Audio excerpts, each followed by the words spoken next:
Une piste flambant neuve importée d'Italie et réputée ultra rapide pour accueillir les athlètes. La ville a vu les choses en grand. À l'extérieur, les ouvriers s'activent encore à la mise en place de la piste d'échauffement obligatoire pour la compétition. Elle est faite avec le même revêtement. Tiens, ramène-moi les palettes de briques là, au niveau du caniveau là. Les mesures doivent être précises, tout comme la pose de cette colle épaisse qui sert à fixer la piste au sol. Elle fait aussi office de joint contre les infiltrations d'eau. Le joint le plus important, c'est le joint de tête.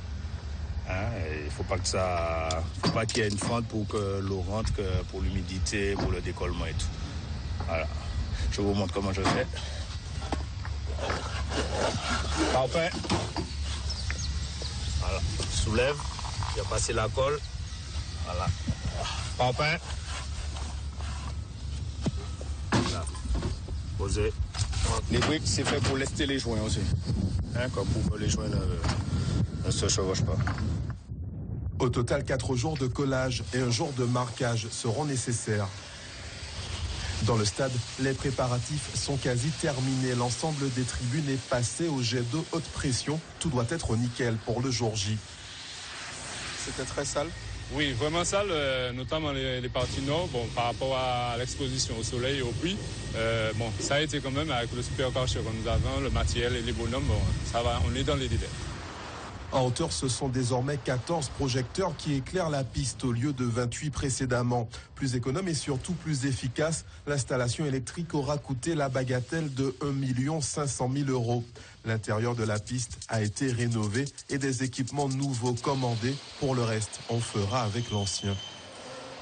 Depuis l'ouverture du stade en juin 1993, cette enceinte a accueilli énormément de manifestations, qu'elles soient sportives ou culturelles, de grands matchs de football, de grands meetings internationaux, de grands concerts.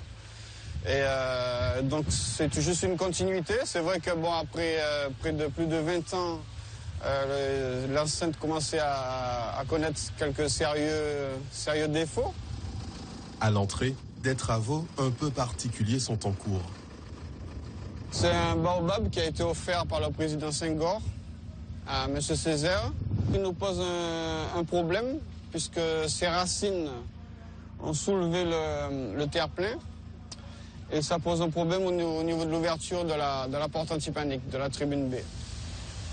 13 mois de travaux et surtout un investissement conséquent de plus de 2 600 000 € financé par l'Europe, l'État, la région, le département et la ville de Fort-de-France. Un chiffre astronomique, tout comme le nombre d'athlètes impliqués dans cette édition, 700. Déjà, le premier record de ces Carifta Games.